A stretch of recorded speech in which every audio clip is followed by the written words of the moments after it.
Her phone rang sharply through the dim room. When she answered, Brad Vicker's panicked voice erupted on the other end. He barely managed to warn her to get out before the line went dead. Then the wall exploded. A hulking figure tore through the concrete wall like it was paper.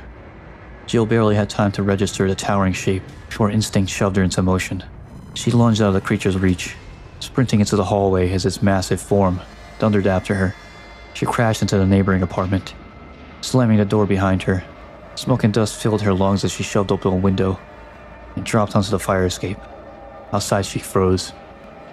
Raccoon City, her city, was gone. Fire belched from broken windows, sirens wailing in the distance before dying into static. Everything she knew had collapsed into a vision of hell, but she had no time to take any of it in. She slipped back into the building through a lower window, only to hear the familiar thundering presence again. It crashed into view, pursuing her with unnatural speed. She dodged its whipping tentacles by inches, the barbed appendage carving deep gouges through the plaster behind her. Retracting its tentacle, it tore a chunk free of the building itself, hurling debris in an attempt to crush her outright. Every corner, every door, felt like it might be her last. The creature behind her never faltered, not even once. Jill burst out into the open street, just as a familiar voice called her name. Brad Vickers emerged from behind an overturned car, sweat and fear etched into his face.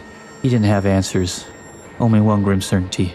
Whatever that towering creature was, it was hunting STARS members, and any of them left alive in Raccoon City were marked for death.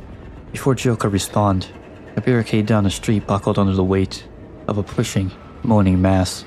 Zombies spilled through, arms reaching. Brad grabbed Jill's arm and pulled her towards the nearest shelter, a small bar with its lights still flickering weakly. They barricaded the door, but it bought them only seconds. The undead forced their way inside. Jill raised her weapon, firing into the horde, but there were too many. In the struggle, one of the creatures lunged at Brad and sank his teeth into his shoulder. Brad froze, horror flickering across his face. He shoved Jill toward the back exit. There wasn't time, he insisted. She had to keep moving. She couldn't make the same mistakes he had. And with that, Brad turned back towards the advancing horde, placing himself between Jill and certain death. The door shut behind her as the shouts faded beneath the roar of the undead. Shaken, Jill pushed onward towards the side streets until she reached the base of a parking garage. A helicopter was extracting survivors from a rooftop. It was her best chance, maybe her only one. Jill fought her way towards the lower levels of the parking garage, weaving between abandoned cars and clusters of wandering corpses, their groans echoing off the concrete, following her as she sprinted towards the service elevator. She slammed the button, watching the doors inch shut just as a pair of undead hands scraped across the threshold. The elevator started moving upward, carrying her toward what she hoped would be salvation. The rooftop was bathed in harsh floodlights. A helicopter waited with its engine already spinning. Jill ran for it, until the sky tore open with an explosion. The chopper erupted in flames, the blast throwing her backward against the railing. Burning debris rained down across the rooftop, lighting up the shadows below. Something moved beneath the smoke.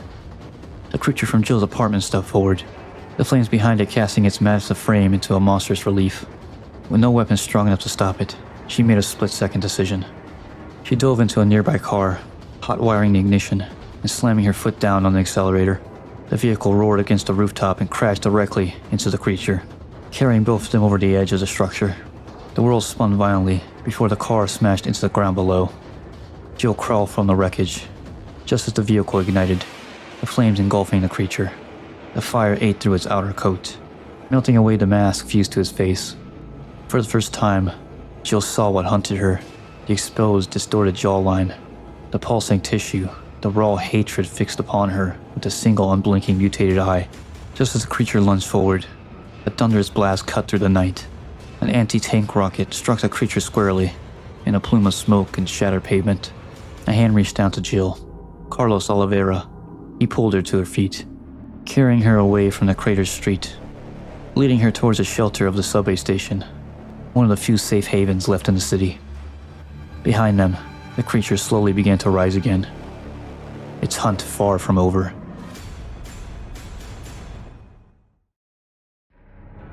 Once Jill and Carlos reached the safety of Redstone Street subway station, the adrenaline that had carried her through the last hour finally began to erode. Carlos offered an explanation of who he was and why he intervened. He belonged to the Umbrella Biohazard Countermeasure Service, a detail that instantly reignited the anger Jill had been carrying for months. Umbrella had caused all of this. Now one of their operatives was standing before her, offering help as though absolved of the company's sins. But the world outside was burning, and the dead were everywhere. She had no allies left. She forced herself to follow him deeper into the station. Carlos led her through the dim tunnels to a makeshift command post. There, Jill met Captain Mikhail Viktor, the platoon leader of the surviving UBCS. He carried himself with the resolve of a soldier who refused to abandon his mission. Viktor explained the situation. A number of civilians had taken refuge inside a stalled subway train. The intention was to move them out of the city using the rail tunnels. The train, however, required repairs. Jill hesitated. Umbrella had created this nightmare, and these men were still wearing its logo. But the civilians huddled in the train were innocent, frightened people who had lost everything. She could not turn her back on them. Her decision was made, not for Umbrella's sake, but for theirs. Carlos handed her a radio before she set out, precaution to ensure they stay in communication, while working to restore the subway line.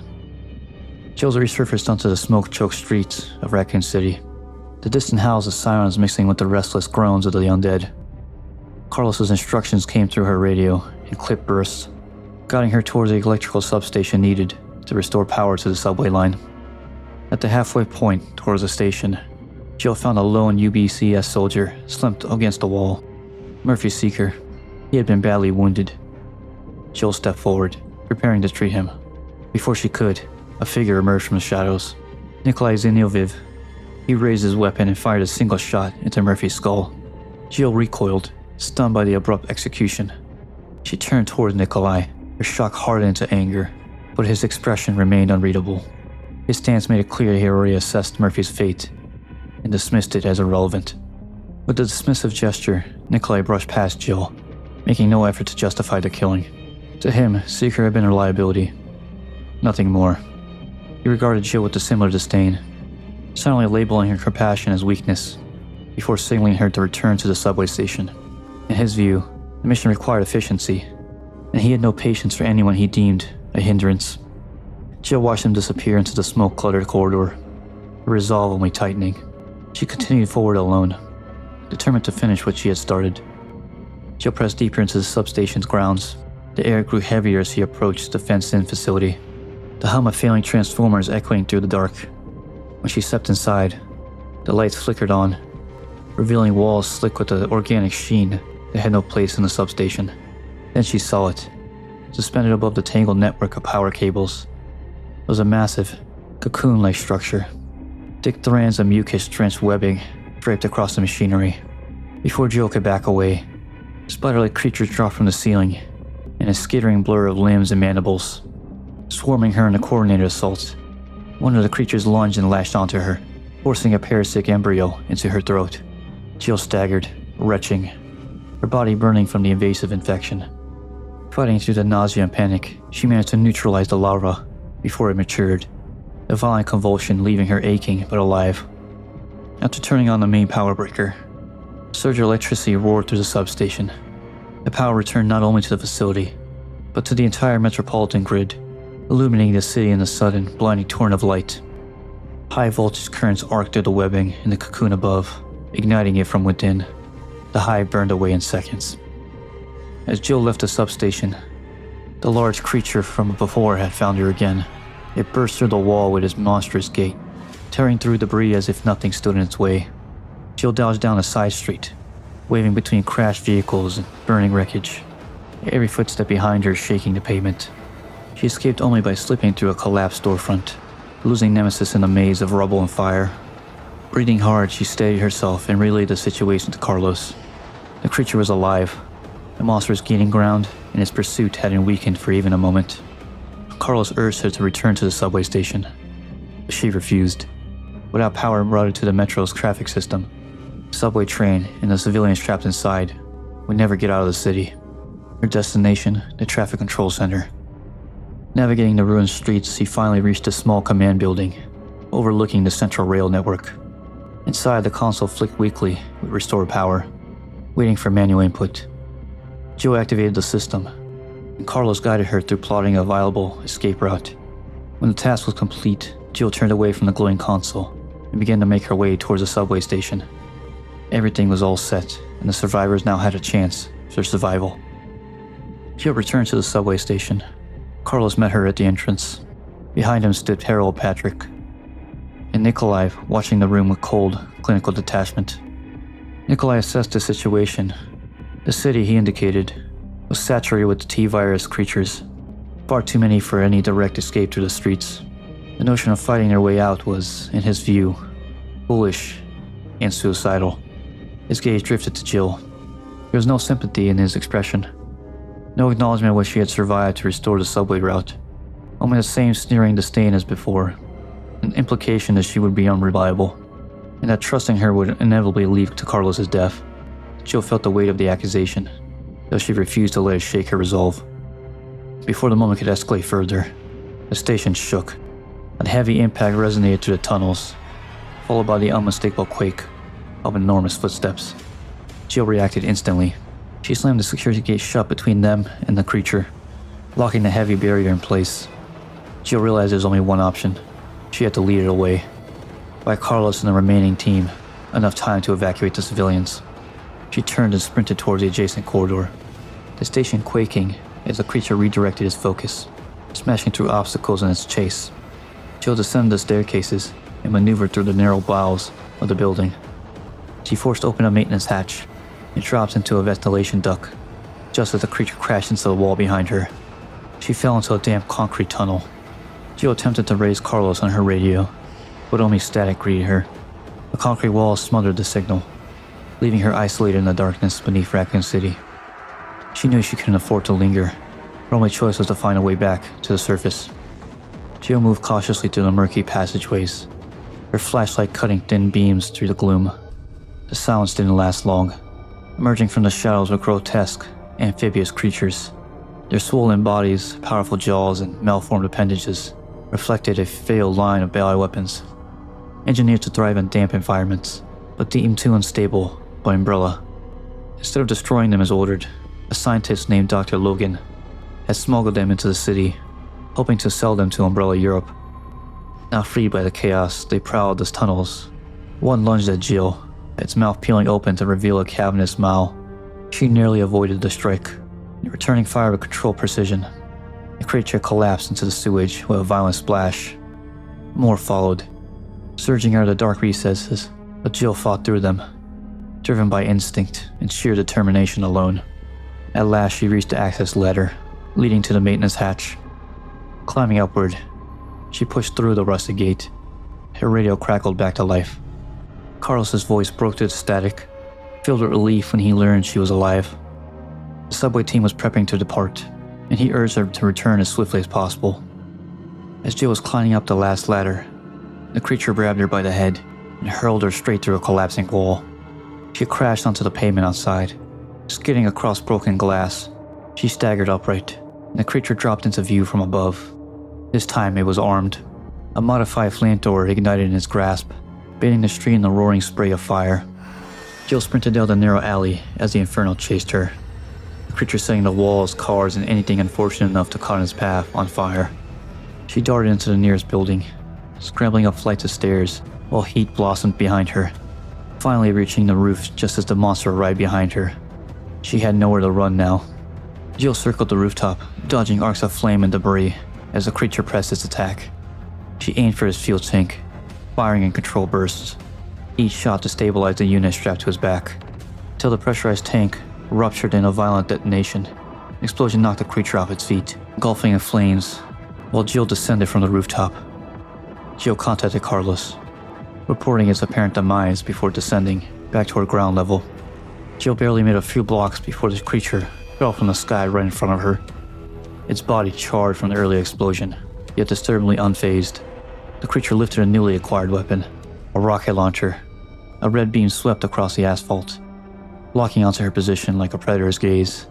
Then the chase began. The rockets tore through the air, demolishing vehicles and storefronts as Jill sprinted through the alleys and side streets. Entire sections of the city erupted behind her, the shockwaves nearly knocking her off her feet each time she turned a corner. The creature adapted with every movement, scaling walls, vaulting debris, and firing with relentless precision. Carlos's voice crackled to her radio again. He had a plan to slow the creature, but she had to lead it back towards the subway station. Jill pushed forward, weaving through explosions and collapsing structures as the creature tried every method available to eliminate its target. As Jill neared the station entrance, Carlos moved in position. The gasoline tanker sat abandoned on the roadside. When the creature advanced into the kill zone, Carlos fired. The bullets pierced the tanker, triggering an eruption that sent the towering plume of fire into the night sky. For a brief moment, the creature was consumed by the fire, but it wasn't destroyed. The two regrouped and descended into the subway station, where the remaining UBCS survivors were preparing for evacuation. Victor greeted Jill with exhausted gratitude, recognizing the effort and risk she had taken to secure the route. He instructed her to board the subway train with the civilians, while Carlos and Terrell prepared for a different mission, locating Dr. Nathaniel Bard, whose vaccine research could offer the city its final chance to survival. Inside the train, Nikolai waited. His gaze lingered on Jill with a quiet, almost amused scrutiny. He regarded her actions not as heroism, but as a lesson learned. Survival hinged on protecting one's own life above all else. With a grinding lurch, the subway train began its escape through the underground tunnels, carrying its passengers away from the burning heart of Raccoon City. Inside the forward car, Nikolai observed the dim passage ahead. He posed a seemingly casual question to Mikhail, whether Dr. Nathaniel Bard could be alive somewhere in the collapsing city. Mikhail sensed the underlying motives. His distrust surfaced plainly as he challenged the sincerity behind Nikolai's inquiry. Nikolai offered a quiet, dismissive chuckle. The sound lingered for a moment before the tunnel erupted. Metal shrieked as the front car tore open. The creature forced its way inside, its immense form filling the narrow car. The civilians who had sought refuge moments earlier were cut down instantly, their screams swallowed by the roar of the creature. Chaos ripped through the train as bodies fell, and the monster advanced. Jill, horrified, tried to attack back. Mikhail halted her with what strength he had left. He pushed her back, urging her toward the rear car. She obeyed, sprinting towards safety, only to find the connecting door slammed shut behind her. Nikolai had locked it. The creature surged forward. A tentacle shot out, impaling Mikhail and binding him in a coil of serrated muscle. Despite the agony gripping him, the captain pulled out a small detonator from his vest. With a final burst of resolve, he triggered the device. The blast tore through the train, forcing Nemesis backward and severing the lead cars from the one Jill occupied. The shockwave hurled Jill against the interior wall. The remaining subcars lurched forward violently, wheels screaming against the rails as it began to derail. Jill crashed hard into the steel panel. The world spun, then faded to black.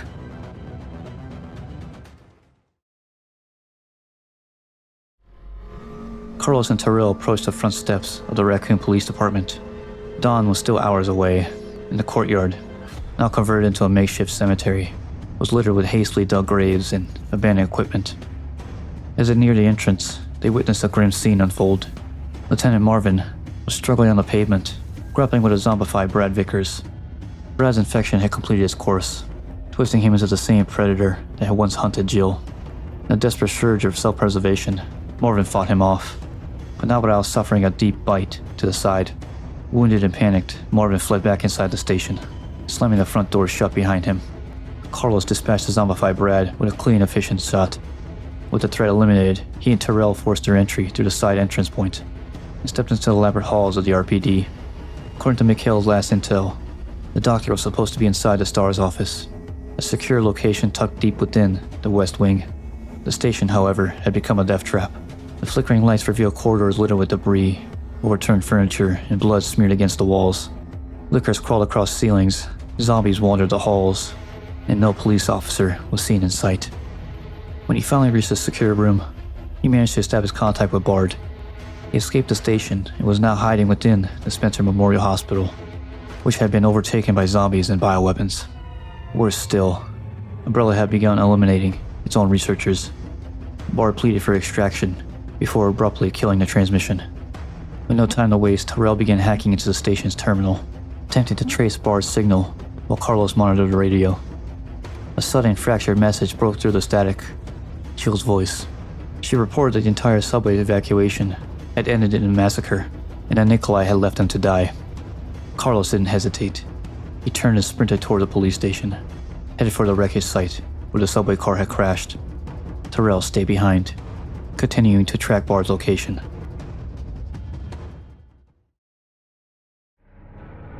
Jill dragged herself from the shattered remains of the derailed subway station car. The surrounding tunnel lay silent.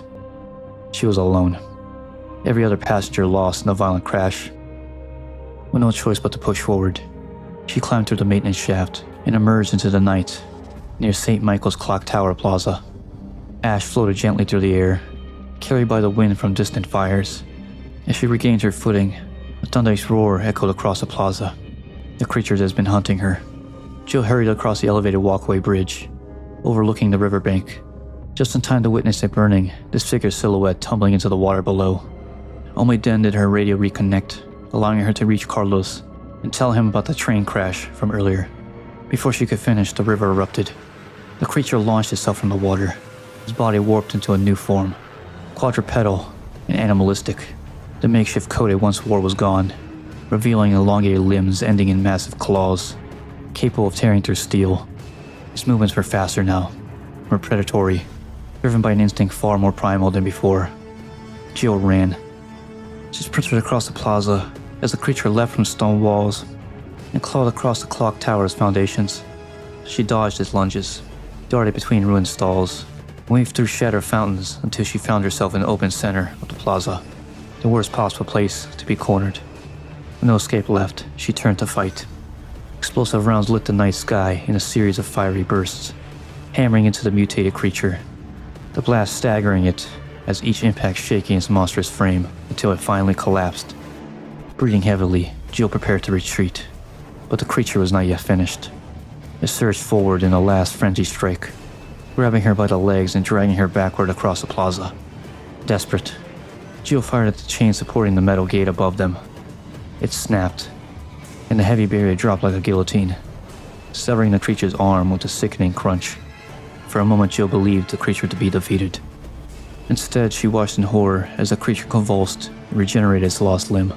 Not as an arm, but as a writhing, hardening tentacle. It lashed forward, impaling her arm with a jagged spike. Pain flared as a viral infection surged into her bloodstream. Jill and the monster both collapsed onto the cold stone. Through the haze, a figure stepped into view. Nikolai. His expression one of amusement and triumph. He regarded her falling form with a glint of cruel appreciation, as though she had advanced his plans. Jill Valentine had, in his mind, just done him a very important favor.